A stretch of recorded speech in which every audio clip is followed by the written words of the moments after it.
Assalamualaikum warahmatullahi wabarakatuh dan salam sejahtera. Berjumpa kembali kita dalam siri belajar chemistry bersama Madam Hartini. So, untuk hari ini kita akan sambung pembelajaran kita dalam chapter 9 iaitu thermochemistry.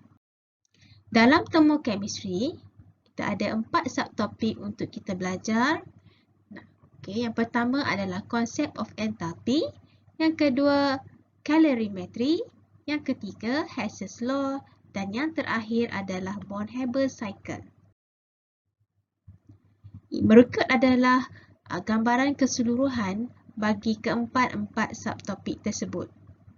Jadi untuk kali ini kita akan lihat pada subtopik yang pertama iaitu concept of enthalpy.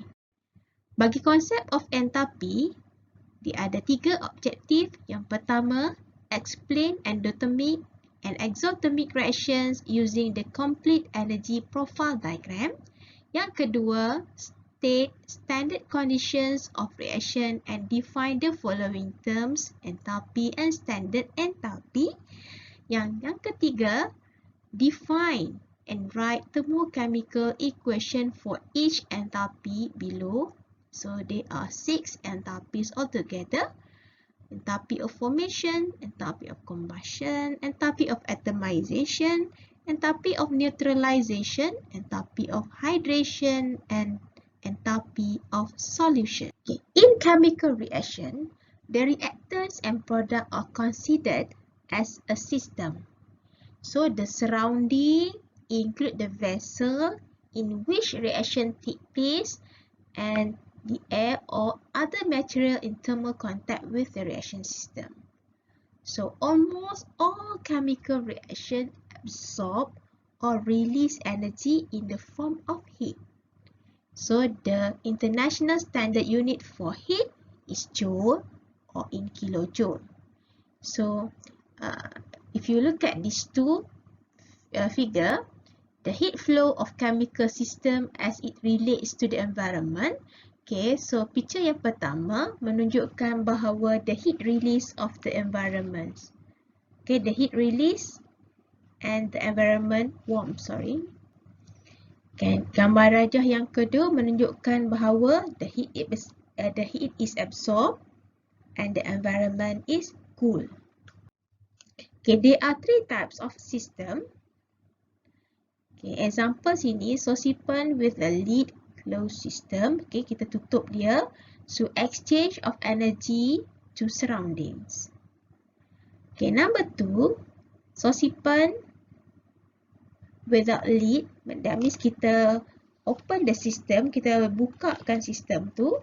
So, exchange of energy and mass to surrounding. And this one for the isolated system, macam thermos di sini.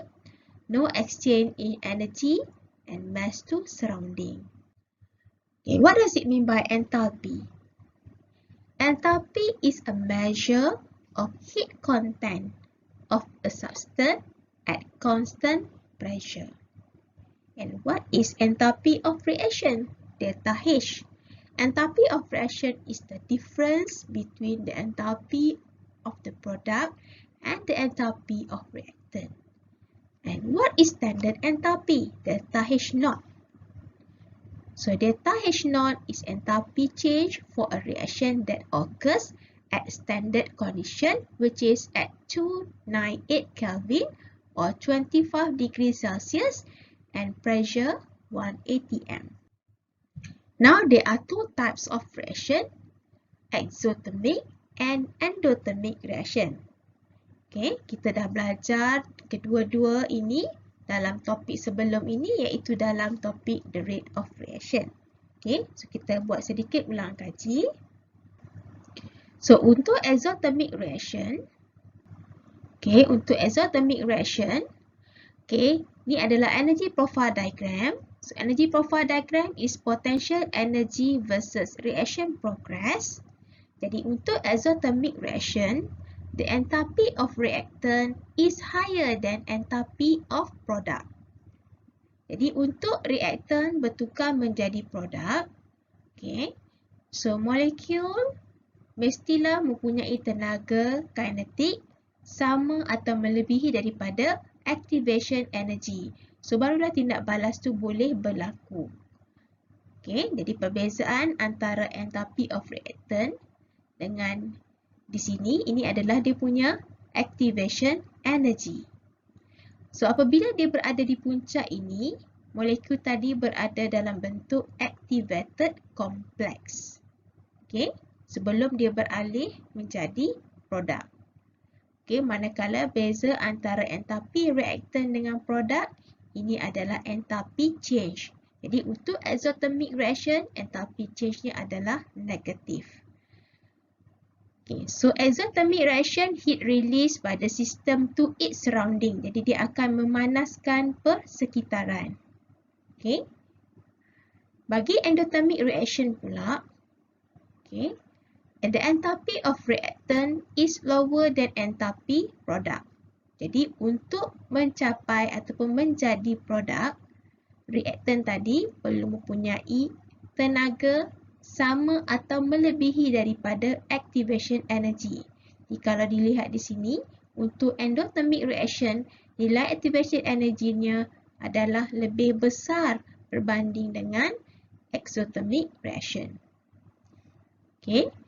So, apabila dia berjaya melepasi activation energy, maka barulah dia akan bertukar menjadi produk. Jadi, sebelum dia bertukar produk, okay, molekul tadi akan menjadi activated complex dahulu. Beza antara enthalpy produk dan reactant, kita kenali sebagai enthalpy change. Jadi, untuk endothermic, enthalpy change dia adalah negatif disebabkan oleh the heat is absorbed. Okay, the heat is absorbed by the system from its surrounding. Menyebabkan sistem tadi menjadi lebih sejuk. Okay, maksudnya persekitaran dia akan sejuk. Seterusnya kita lihat kepada thermochemical equation. Thermochemical equation show a chemical equation and the corresponding enthalpy change between product and the reactant. Okay, example, kita ada H2O solid change to H2O liquid. So, delta H is positive 6.01 kilojoule. Means 6.01 kilojoule of heat is absorbed when 1 mole of ice melts. Okay, example yang kedua, 1 mole of carbon solid burn completely in excess oxygen and produce 1 mole of carbon dioxide. So, the enthalpy change is negative 394 kilojoule, meaning that 394 kilojoule of heat is released when 1 mole of carbon is burned completely with excess oxygen. So, dalam topik ini, the phase means the physical state sama ada solid, liquid, gas or aqueous, semuanya perlu dinyatakan. Okay, apa dia rule dalam thermochemical equation?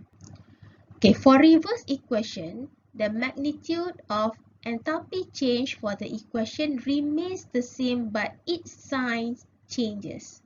Okay, for example, kita ada H2O liquid produce H2O solid.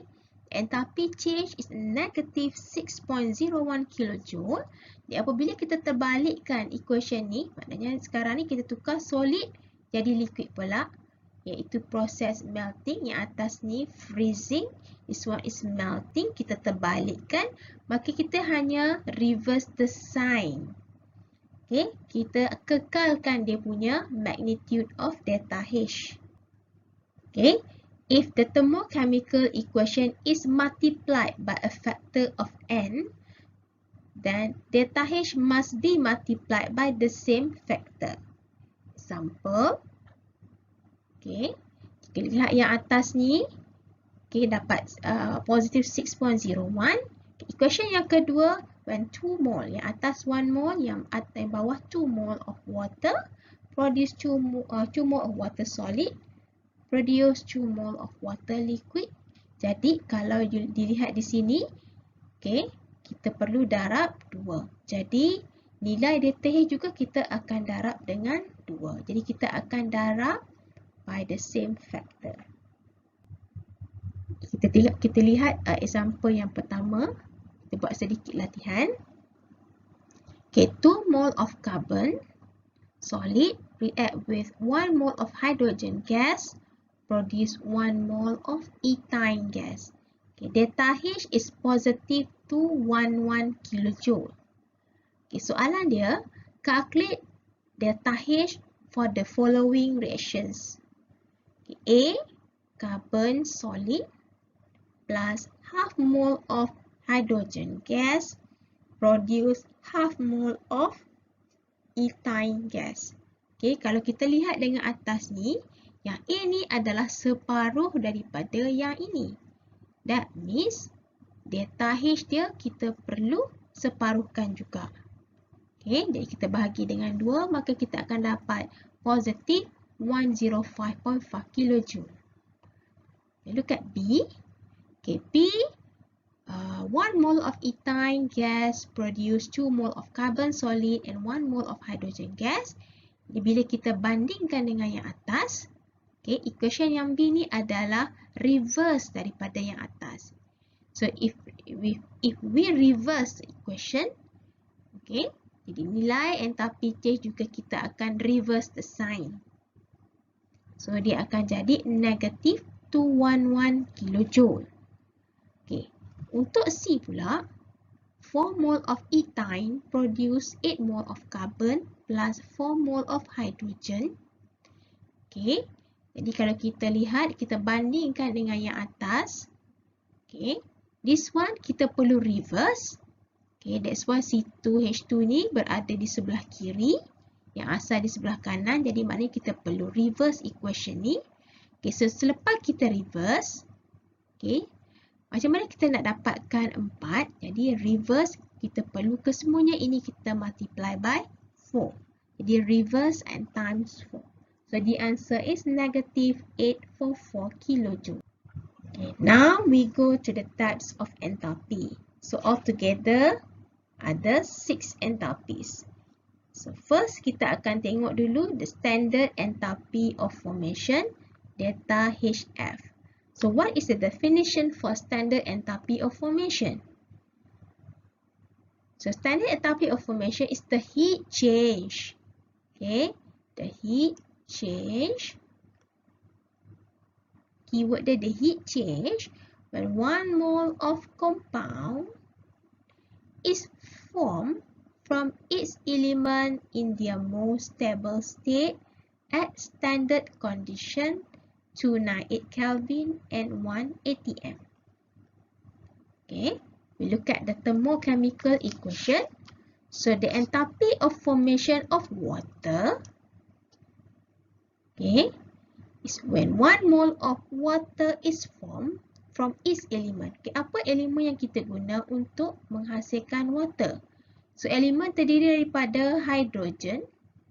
So hidrogen dalam keadaan yang paling stable adalah dia wujud dalam bentuk hydrogen gas, manakala oksigen wujud dalam bentuk oksigen gas. Okay, ini adalah elemen ya. Okay, elemen in the most stable state. Jadi enthalpy of formation is negative 286 kilojoule. Okay, kenapa dia letak sini heat change? Heat change maknanya ada equation yang bernilai negatif, ada equation yang tandanya adalah positif. Maksudnya ada yang isothermic, ada yang endothermic. Okay, contoh kedua, the enthalpy of formation of C2H2OH. So C2H2OH terdiri daripada carbon, hydrogen and oxygen.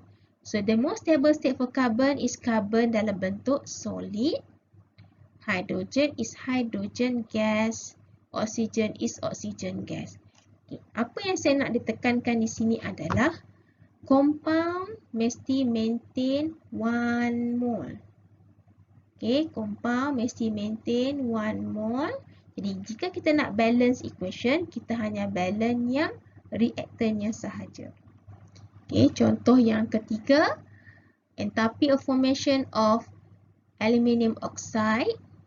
So aluminium oxide consists of aluminium and oxygen. Jadi aluminium dalam keadaan paling stable adalah dalam bentuk aluminium solid, manakala oksigen gas. So lihat, aluminium oxide maintain 1 mole, mesti dalam keadaan 1 mole. Jadi kita hanya balance yang reaktan sahaja. Okey, apa yang perlu saya remind di sini adalah the standard enthalpy of formation of an element, unsur 5 adalah unsur, under standard condition always 0. Dinilainya adalah 0 kilojoule. Okay, example, okay, elemen oksigen, elemen klorin, elemen bromin, and elemen sodium. So, apa-apa yang bentuk elemen, dia punya enthalpy of formation-nya adalah bernilai kosong. Next, standard enthalpy of combustion. Definition is the heat release. Okay, the heat release when 1 mole of substance, okay, bahan, is burned completely in excess oxygen at standard condition. Sample. Okay, substance adalah bahan. Iaitu bahan apa? Bahannya adalah karbon. Okay, jadi 1 mole of substance, 1 mole of carbon, burn completely in excess oxygen at standard condition. Jadi kalau kita tengok carbon burn in oxygen, it will produce carbon dioxide. And delta H is negative. Kenapa negative? Because heat release. So kalau dia memang letak heat release, memang dia sentiasa membebaskan haba. Okay, example number 2.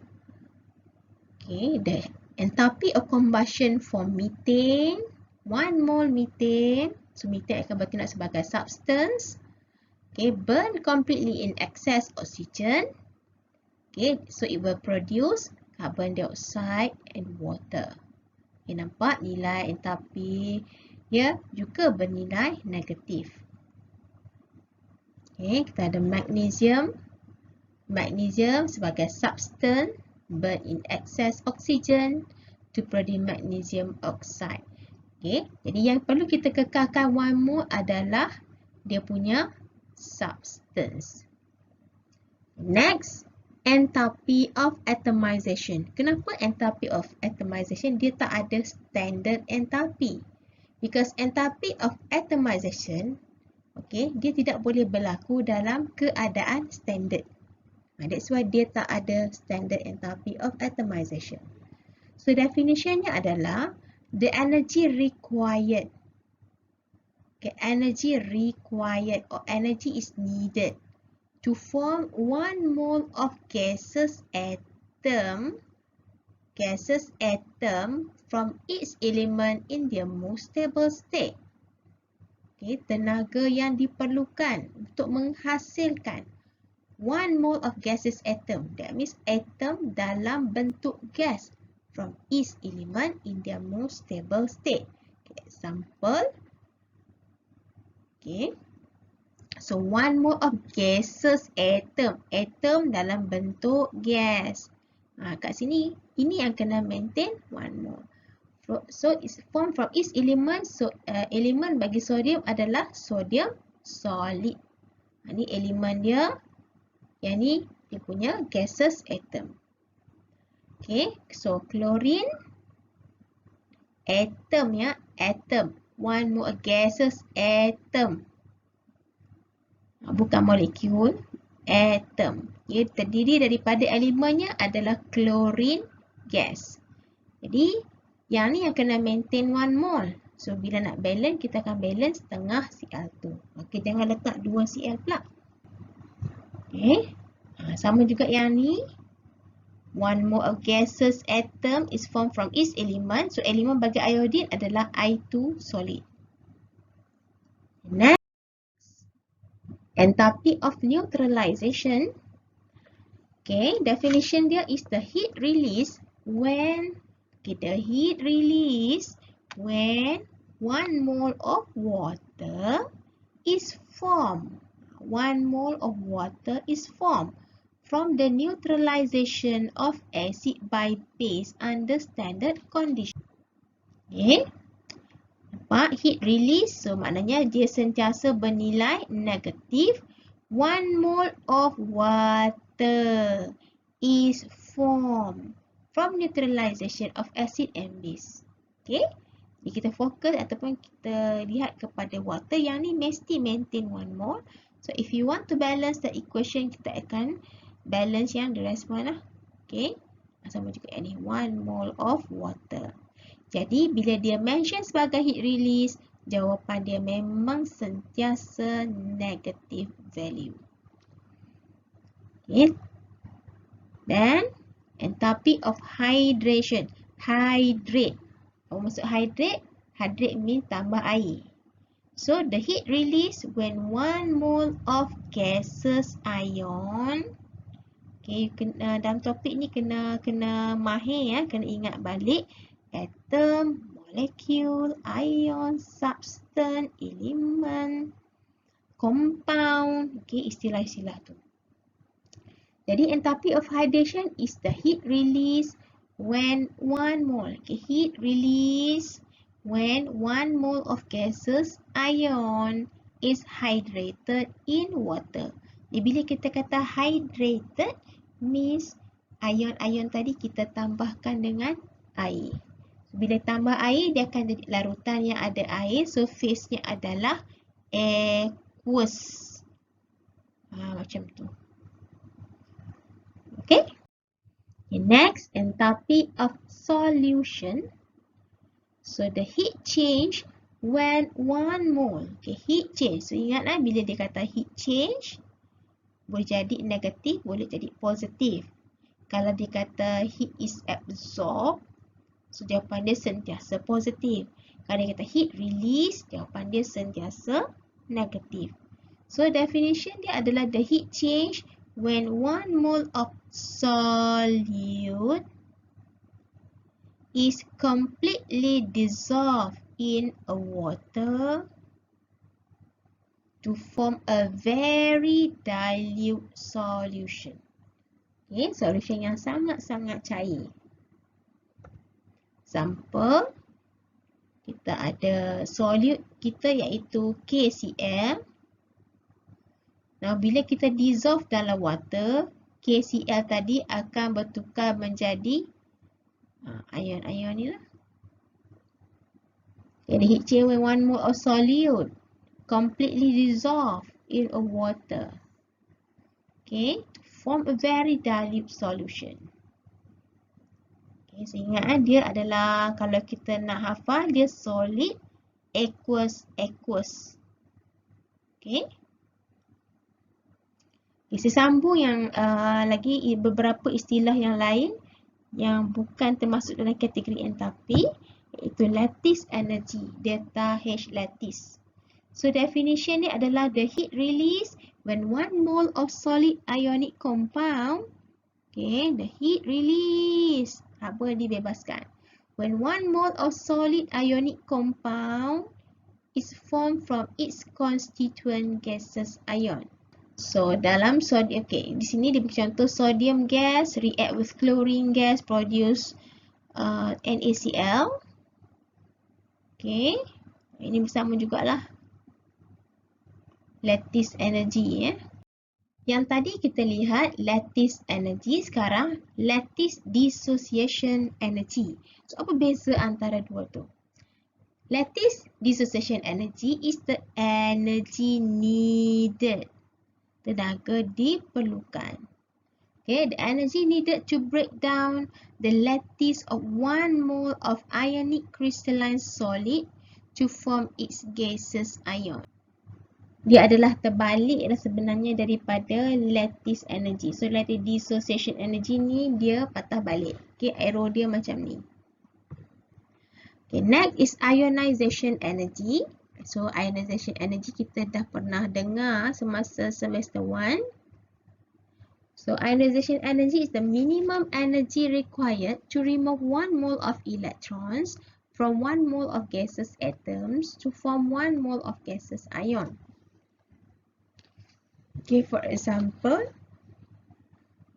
so from gaseous atom to gaseous ion. Okay, jadi yang kita dapat nilai tu adalah delta E. Example 2, a thermochemical equation is given below.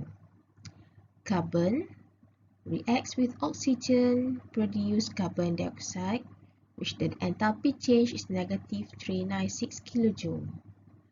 Okay, the questions are, number 1, write the abbreviation for two possible enthalpies represented by the equation. Number 2, what is the heat change if 1 gram of carbon is reacted with excess oxygen? And C, what is the heat change if 1 gram of carbon dioxide formed in the reaction? So the answer is for A. The abbreviation for two possible enthalpies represented by the equation, number 1 is the enthalpy of formation of carbon dioxide is negative 396 kilojoule per mole, because 1 mole of carbon dioxide is formed from its element. Okay, so ini menunjukkan bahawa this is enthalpy of formation of carbon dioxide. Number 2, the enthalpy of combustion of carbon. Okay, because kalau kita tengok definition dia, 1 mole of substance burn completely in oxygen. Okay, under standard condition. So, ini adalah dia punya equation tadi. Okay, so maknanya untuk equation ni dia boleh jadi enthalpy of formation of carbon dioxide dan juga enthalpy of combustion of carbon. Okay, samalah nilai dia. Okay, untuk B pula, okay, jika kita lihat kepada enthalpy change dia adalah negative 396 kJ per mole, means 1 mole of carbon release 396 kJ of energy. Jadi, the molar mass of carbon is 12 gram per mole. Maknanya, 1 mole of carbon consists of 12 gram of carbon. Maknanya, 1 mole dia punya mass dia adalah 12 gram. Jadi maknanya 12 gram of carbon equivalent with 396 kilojoule. Maknanya jika kita burn carbon sebanyak 12 gram, okay, the energy release ataupun the heat release is 396 kilojoule. Jadi jika 1 gram, so 396 divided by 12, so we get 33 kilojoule. Jadi maknanya when 1 gram of carbon burn in oxygen, okay, so 33 kilojoule of heat. And then the solution for part C, what is the heat change if 1 gram of carbon dioxide formed in the reaction? Okay, from equation, 1 mole of carbon dioxide formed, release 396 kJ per mole. Okay, maknanya kat sini 1 mole membebaskan haba 396 kJ. So 1 mole of carbon dioxide release 396 kJ of energy or heat. Okay, so 1 mole of carbon dioxide, molar mass dia adalah 44 gram. Okay, maknanya 44 gram per mole. So 44 gram of carbon dioxide release 396 kJ of heat. So if 1 gram of carbon dioxide, maknanya kita ambil 396 kJ divided by 44, so you may get 9 kJ of energy. Maknanya 1 gram of carbon dioxide, okay, we release 9 kJ of heat. Okay, that's all for part 9.1. Okay, see you in part 9.2. Thank you.